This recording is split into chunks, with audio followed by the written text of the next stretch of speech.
Le crime commis en Ituri contre les populations civiles ne resteront pas impunis. Leurs auteurs vont répondre de leurs actes devant les juridictions compétentes. Déclaration du procureur de la Cour pénale internationale après son échange avec le gouverneur militaire de l'Ituri, le lieutenant-général Luboyanka Shomadjouni, qui place la justice au premier plan dans la restauration de l'autorité de l'État. Karim Khan précise qu'une enquête sera ouverte incessamment pour des crimes graves qui ont été commis par les groupes armés dans cette partie du pays. War crimes, crimes against humanity. Nous sommes venus pour voir comment nous pouvons ensemble travailler avec le gouvernement, la République démocratique du Congo et la MONUSCO pour chercher comment enclencher une enquête en vue de voir comment nous pouvons bloquer cette violation dont sont victimes les femmes, les jeunes filles et les mamans et même les citoyens. Donc la vie de la population iturienne, il y a de cela 20 ans et dans la terreur et nous voulons voir comment d'ici nous allons rentrer à Kinshasa pour rencontrer le président de la République et ensemble nous allons voir comment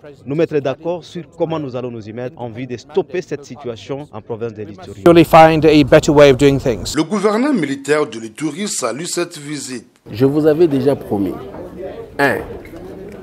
Nous stoppons les opérations. 2. Nous donnons la chance au dialogue. 3. Vous allez au PDDRCS après le dialogue. Et 4. Ça sera la justice. Et rien ne va changer. Aujourd'hui, nous sommes là, nous vous donnons un message. Si vous ne voulez pas arrêter, vous serez confrontés à la justice. Non seulement à la justice nationale, mais aussi à la justice internationale. Pour les communautés et acteurs de la société civile, la justice doit être faite pour que des milliers de victimes trouvent réparation aux préjudices qu'elles ont subis. La communauté Lendu a toujours soutenu qu'un tribunal spécial pour la RDC soit institué et installé à Ituri pour que les criminels apparents et non apparents puissent répondre de leurs actes devant cette cour. La société civile Force Vive de l'Ituri pense que son arrivée doit également mettre fin à l'impunité en RDC.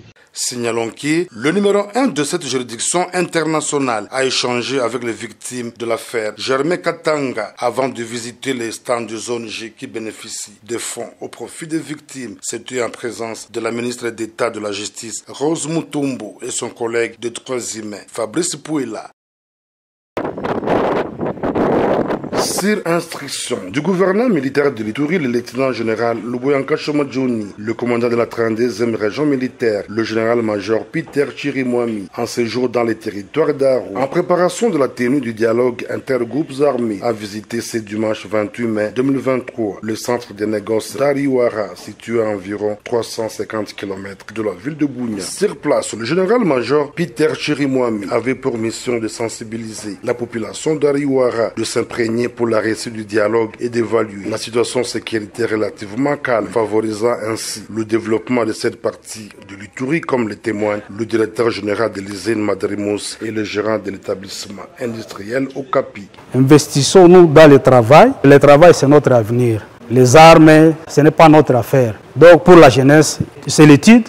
Et puis après les études, c'est le travail. Que la jeunesse soit d'abord consciente de prendre en main leur destin pour pouvoir bien avancer, puisque le Congo de demain nous appartient. Une première pour le commandant de la 32e région militaire qui a marqué les esprits et les cœurs des habitants de Zaki Malili. Vraiment, je suis très ravi de cette visite. Étant témoin du développement que connaît la province de l'Ituri sous l'état de siège, en particulier celui d'Ariwara, le général-major Peter Chirimwami, émerveillé, a livré ses impressions. Ce n'est pas seulement avec les armes qu'on peut avoir l'argent, mais on peut avoir l'argent avec les mains. Donc les initiatives locales sont les plus heureuses.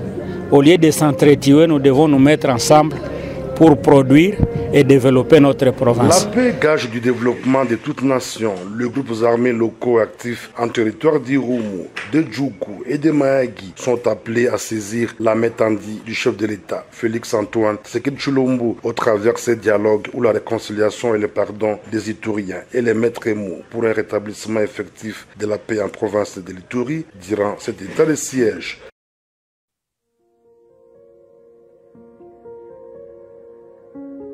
Attention, attention, ils sont là, ils approchent. Ils sont là, ils approchent. Cette fois, ils ne nous retrouveront pas les mains tendues, on aura fermé nos poings. puisqu'aucun de leurs pagnes ne saura couvrir leurs incompétences. Attention, attention, ils sont là, ils approchent.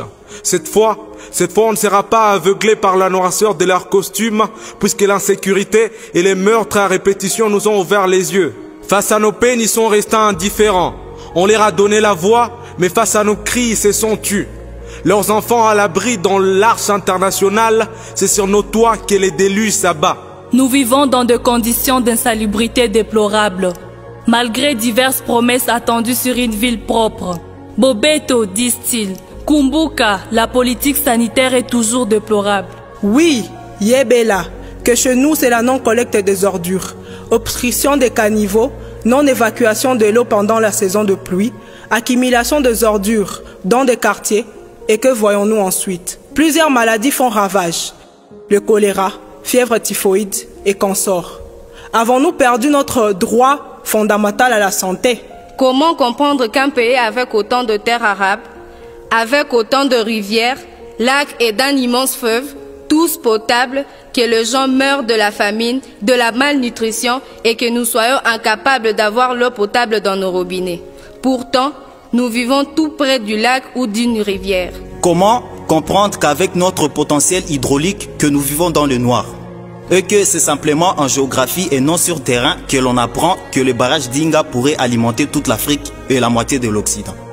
Kumbuka, que c'est dans le noir que les voleurs rôdent et que nous sommes victimes de toute forme de tracasserie et d'insécurité dans nos quartiers.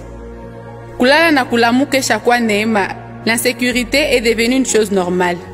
Chaque jour, des gens perdent la vie. Kumbuka, l'espérance de vie d'un Congolais est devenue 24 heures renouvelable. Depuis plus de 25 ans, la population congolaise souffre des affres de la guerre. Les enfants délaissés, les femmes violées, les villages pillés, laissant les sangs des innocents couler ça et là. Notre société a actuellement besoin de personnes dignes de foi et de considération pour remédier à ces situations indélébiles. Avec tout ce qu'il y a comme affre, devons-nous encore vendre notre avenir pour un polo, un bout de pagne, un sachet de sel, un billet de banque ou juste parce qu'ils ont des slogans flatteurs? Arrêtons de dire Nyakwetu, Anapanaka, Anapitaka. Ton vote, c'est notre avenir. Il est temps que tu comprennes que ton vote mérite redevabilité, reconnaissance ultime de tes priorités et droit en tant que souverain ultime. Il est grand temps que tu comprennes à combien ta voix que tu poses dans l'Irne est une pierre à la construction de l'édifice du Grand Congo.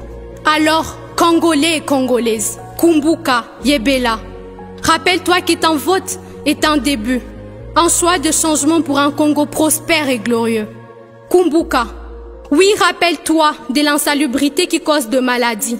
Rappelle-toi de l'inflation du taux d'échange, de la montée des denrées alimentaires. N'oublie pas toutes ces vies perdues dans la guerre.